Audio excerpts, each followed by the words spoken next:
Alright guys, welcome back to another one. The video we're releasing today was filmed back last fall. I apologize for taking me this long to get up. This is a requested video, or I probably would wait till next fall to release it. This is on skinning a beaver, but Daniel Chavez requested to see this video. So brother, this video is for you. I apologize if you were trying to get an education on skinning a beaver for trapping season this past fall. I'm sorry that I'm just now getting it done. Here in Mississippi, you can trap beavers year-round. They're a nuisance animal, so there's really no season on beavers and coyotes and fox. But I generally don't trap this time of year because I do try to use the fur to make things. So I filmed this in the fall, and I just got my computer and my other equipment up and going. So we're just now getting to release this video. My apologies for that, but I do hope you enjoy this video. And I think we added in some fleshing at the end of it. Tried to keep it short, but y'all enjoy it. Alright y'all, what we're going to do today is we're fixing to skin this beaver. Now I do not claim to be a professional fur handler. I don't necessarily think I'm the best at skinning anything. I feel like Jeremiah Johnson though, I can skin most anything. But we caught this beaver, and we did have a request to do a beaver skinning video. So Daniel, this is for you. But it's a good educational video. To me, a beaver is probably one of the more difficult critters, I call them, that I skin, or one of the animals to clean and process. The meat's good. I'm not going to keep the meat out of this one because today it's probably 60-something degrees and it's 1 o'clock. This beaver was caught sometime last night, and I want to make some bait for coyotes and different things out of some of this meat. I had made some, and dummy me left it sitting down low one afternoon, and the dog got out into it, and anyway, you know where the story goes from there. Anyway, we salvaged a little bit of it, but anyway, it wasn't the dog's fault. Dog just finding something good to eat, which is a good sign to me. It was good bait. He ate most of it. Anyway, we're gonna skin this beaver. I'm gonna show you how I go about that. I try to keep everything. I'm dealing with not a new camera, but a different kind of camera that we've had for a long while. Hopefully, get better quality footage. And I'm learning how to operate it, so I'm not able to see me in the, like I do my phone. Anyway, bear with me. We're gonna try to do this. This beaver's kind of nasty. He was caught him in a snare. You'll see on my other video. But he's kind of filthy, but I'm not gonna bother to wash him right now. We'll clean the fur up when we get done. I may show you how to flesh it. I don't know. We'll see how much time it takes us to skin this. But this is one of the more difficult ones to skin. You've got to whittle this hide completely off. It's thick. It's got a lot of fat on it. The ideal thing would be is if I had some clamps on this table where I could clamp part of it down and pull on it, but I don't. So we're going to show you how we go about it. Y'all hang with us. I've got a bucket up here. Now this stuff I know to you probably looks a little nasty. It's been raining. It's wet. It's grown. This is on the north side of a building behind my shed. You've seen it before. This is not my cleaning station. This is not where I process the stuff that I'm normally going to eat except the beavers. And I do wash this off, but today I didn't because I'm in a hurry. And I'm not keeping the meat today to eat. We're going to make bait out of it. So we are using it. But anyway, it's just forgive me for everything not being spotless. One day we'll clean everything up where everything looks a lot nicer. We need to have a big throwing away. First thing I do, these tails to me are worth 20 bucks. Because of the bounty here in this county. It was caught in Neshoba County. I won't get to turn it in. I'll have to give this tail to the guy that owns the land unless I find out otherwise. There is a lot of good uses for this tail. But I go ahead and I wring that off. I may have to sharpen my knife.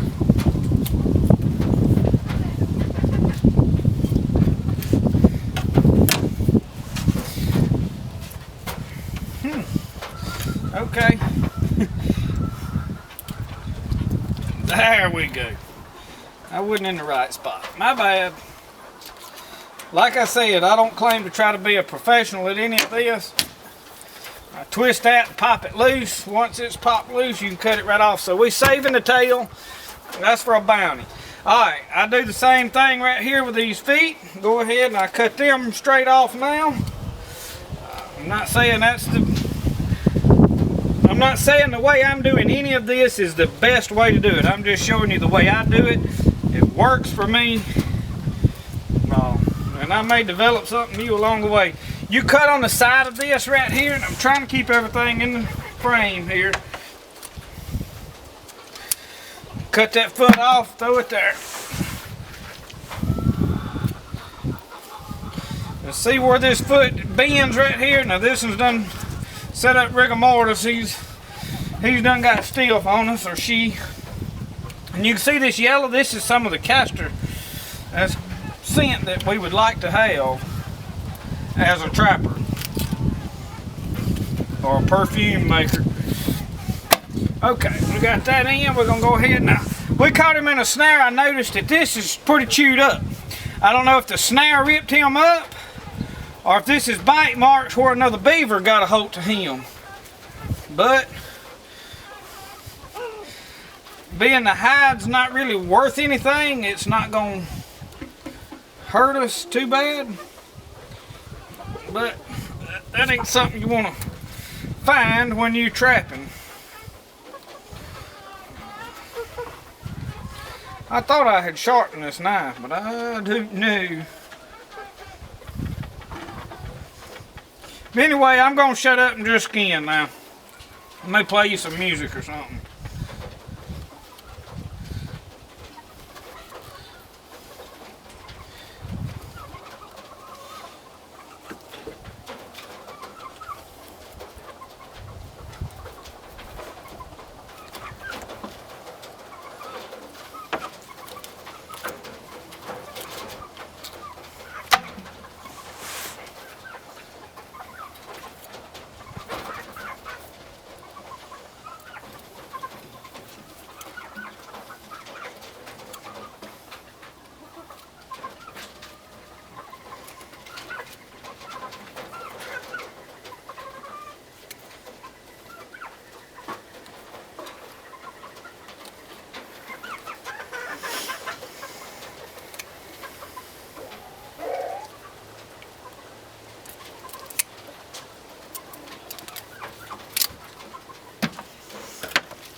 You see all of this damage right here on this? I believe somebody's dog come up there and attacked this beaver, possibly killed it after it had got in the trap, in that snare. Something happened. Something done all this damage to that meat. I don't normally skin them. I wouldn't eat the meat on this beaver regardless if he hadn't been laying out with this much damage to it, because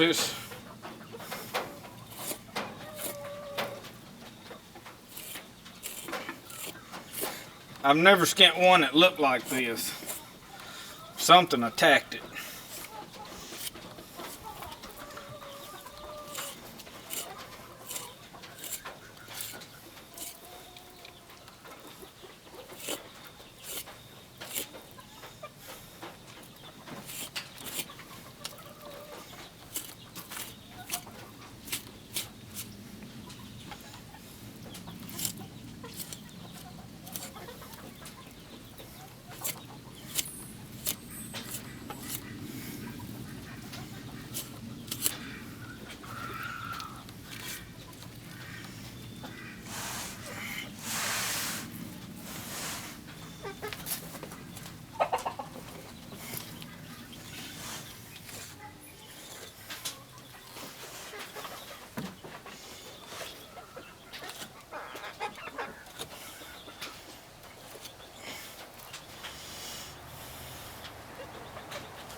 See this damage? It's almost like somebody shot this beaver.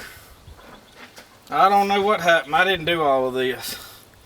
I may have to put some game cameras up over there. See what's going on.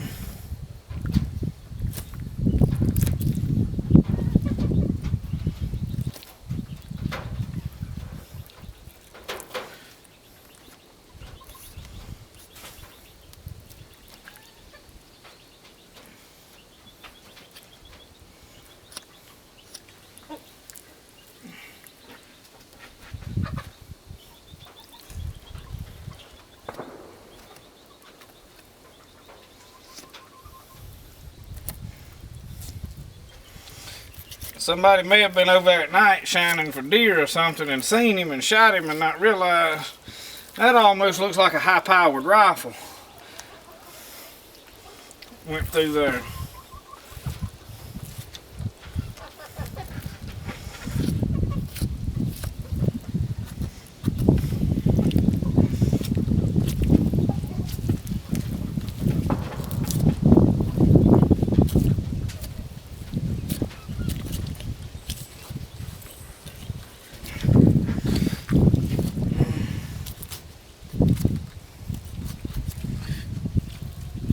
At least a large caliber pistol. That is a lot of damage. That baffles me. Let's get this off.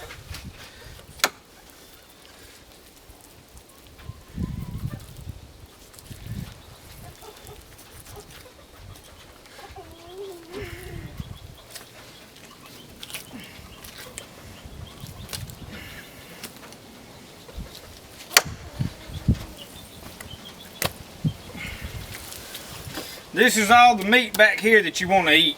And then these front legs are good. Obviously not on this one, but I was going to go into detail and show you all of that stuff, but this is not going to be a good candidate for that. It does raise some harrowing questions on what happened to him. I don't know, there's so much damage, it's almost got to be a dog, doesn't it? Or a coyote, possibly. It's close to some houses, so I'm leaning toward dog more than coyote, but that don't mean that there's not coyotes going right up in people's yards now. And I don't know if you can hear me on this camera talking or not.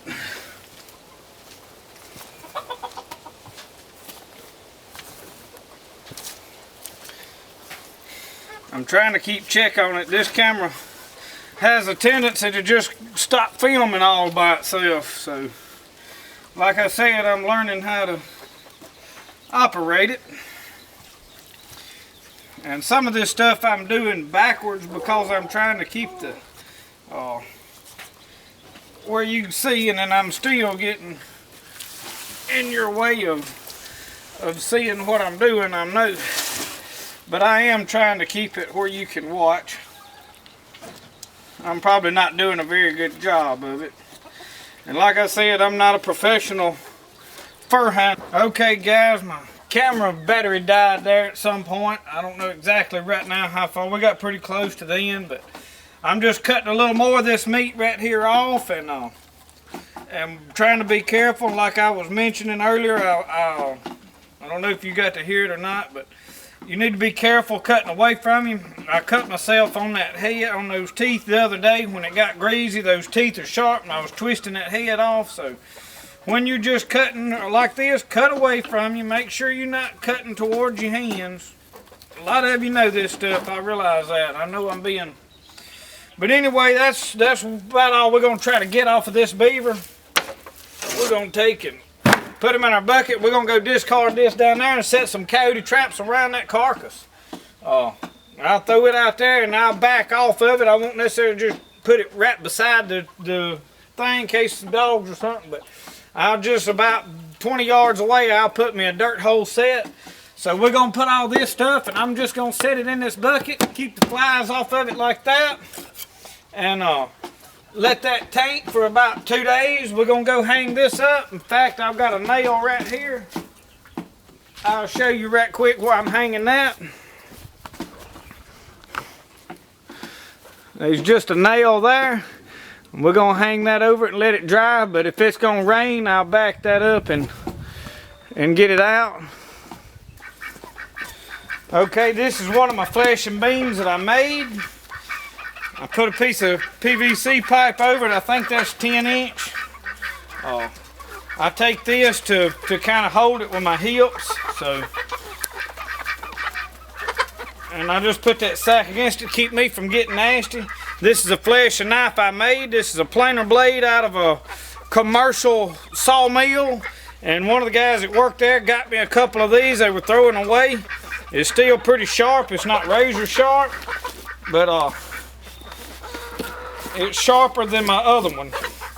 I don't want it razor sharp. Some guys like them razor sharp. I don't. So whatever floats your boat. A lot of guys like their flashing beams more down. I don't. I like more out in front of me. You have to do what works for you. I know some well-known YouTuber trappers that preach the other way, and I just can't make it work for me. So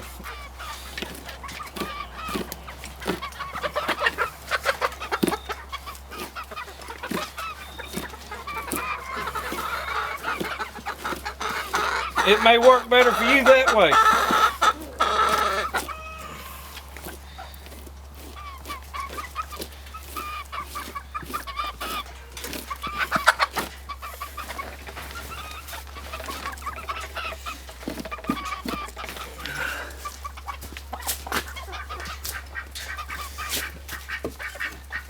I just rake that meat off.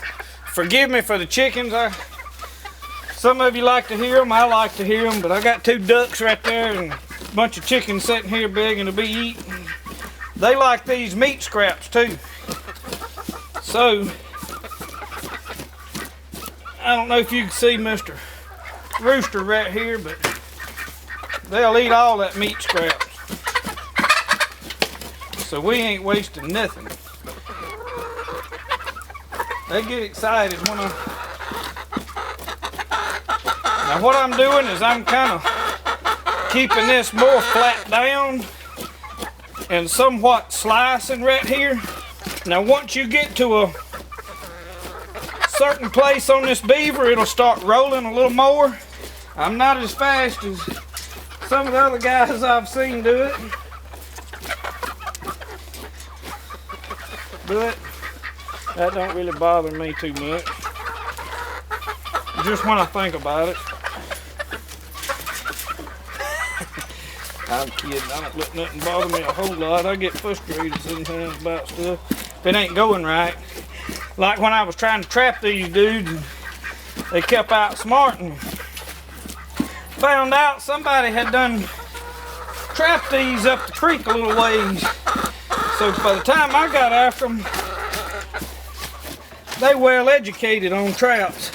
They know what a 330 comb bear looks exactly like and what it'll do. But he didn't know nothing about this snare today. So, yeah, you see all these spots?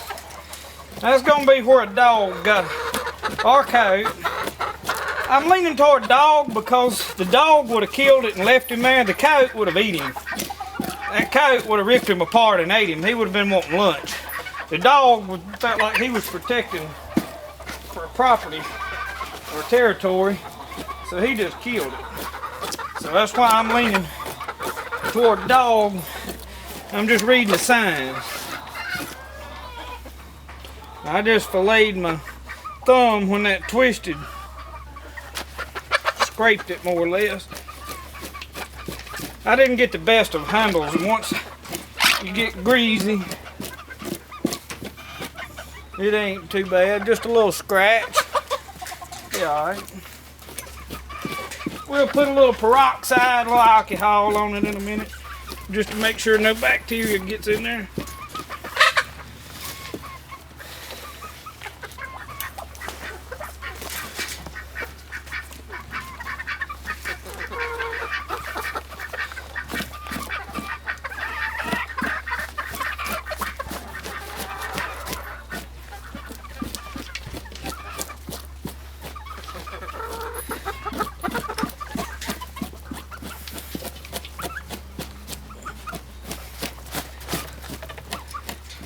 Would have been a nice hide if the dogs hadn't about destroyed it. See how white it is? They start to prime up. We're in Mississippi, so we have a little tougher time getting prime fur than some of the other northern parts of the United States.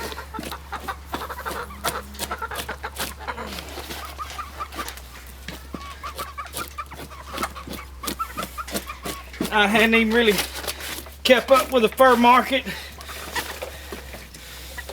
I've seen they were buying some stuff. I don't know if the local people here will even accept a beaver hide or not. I will find out eventually. I'm not too worried about it. I've got some projects I'm going to tan some and make me some stuff.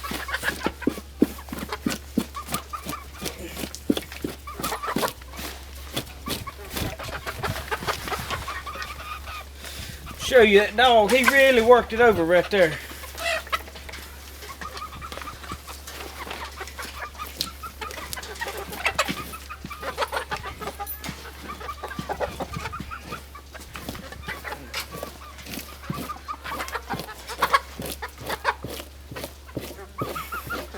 Go ahead while that's sliding and use that to my advantage and work it off that edge instead of letting it be a problem. Use it for a benefit. And I usually use a more plastic sack. This paper sack is coming all apart on me, folks. Let me get me a different sack.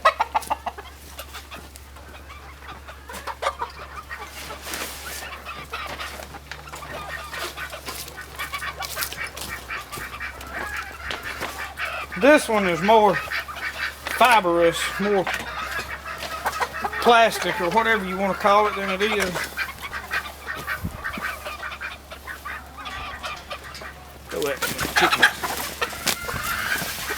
You hear I'm getting excited, them and the dog too over here. I got a dog on a chain over here. I don't like dogs on a chain too much. I used to keep a bunch of them on a chain, but I don't really like to have one on a chain, but this one gets into too much to not be on one.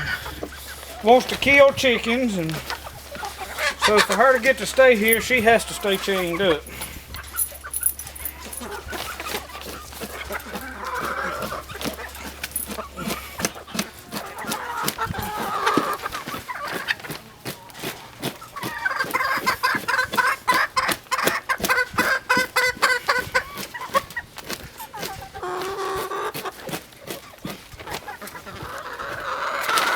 I don't know about you guys, but to me, beaver's one of the critters that's got more work involved in it. Use that to start a fire later.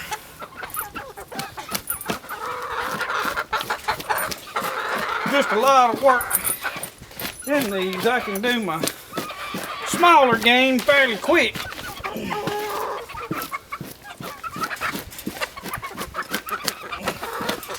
This is just labor intensive. Probably easier to some of y'all. Y'all probably think it's easy. Maybe to y'all. It's alright though.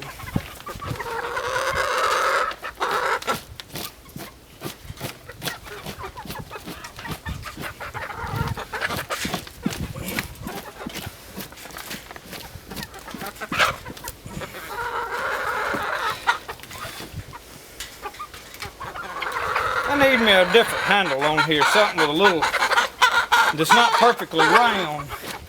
I'd have a little more control.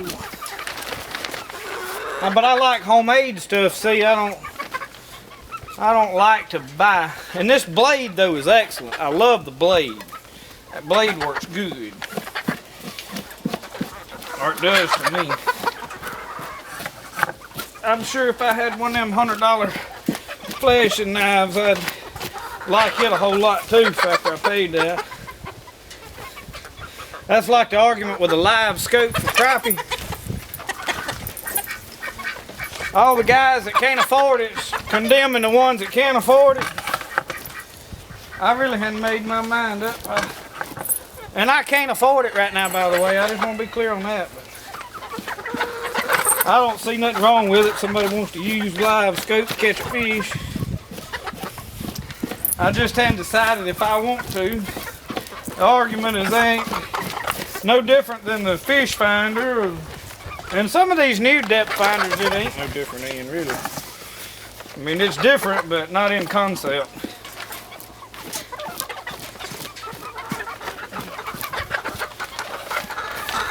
But whatever you enjoy doing is what you need to do. Instead of worrying about what somebody else is doing, how they got to go about catching a fish. I have pretty good luck white perch fishing. Well, I really don't think I need to invest in one because I'm not trying to catch the biggest fish out there. When I go fishing, I'm trying to catch me a mess to eat. That's my purpose for fishing. I'm somewhat against fishing purely as sport now. I go bass fishing and I'll throw them back from somewhere that I don't want to keep them. But I'm usually going to keep me enough to fry or fillet and bake or something.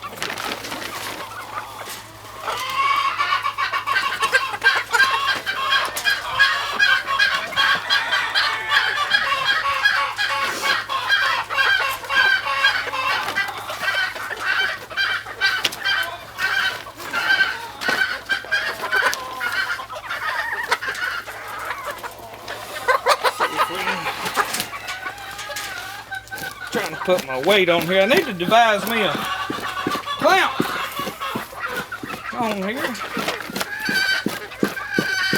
And when I say devise it, I mean one that's not in my way when so say I ain't got nothing sticking off. If I clamp a pair of pliers or something on here, it needs to be under there pointed down.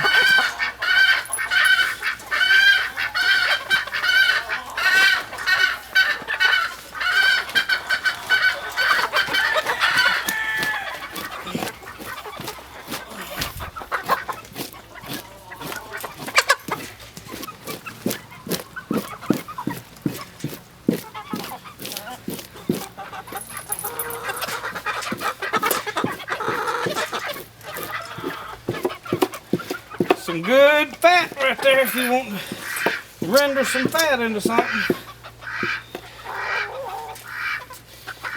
I've rubbed it sometimes into some axe handles. Works a lot better than oil to me.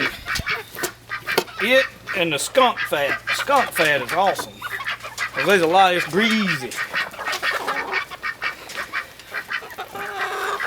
I know most of you ain't gonna get into all of that, are you?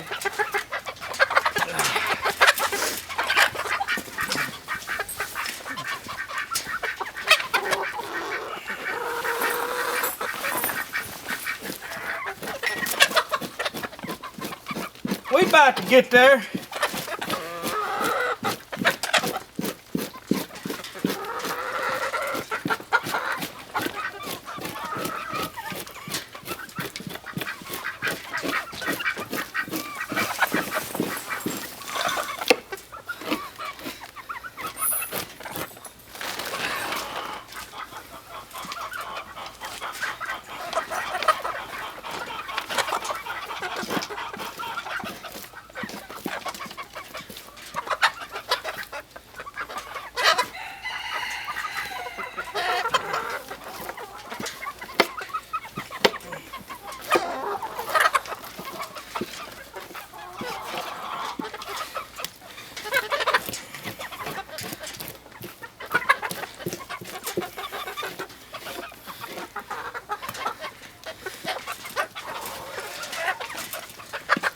Getting wore out, man.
chickens is wanting to eat.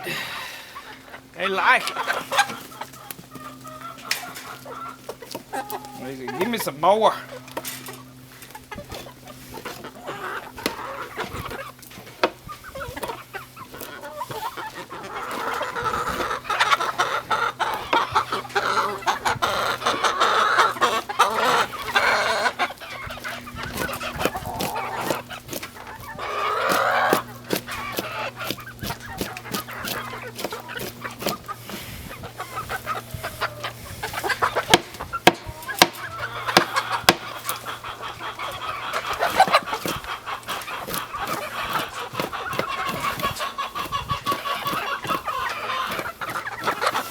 Yeah, I need to develop me a different handle. That wants to roll too much. We'll get us something one day. Weld it on there that'll work better. Or bolt it on there. I don't know, we'll come up with something. Once this gets greasy, it gets hard to hold.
They fighting over that over there.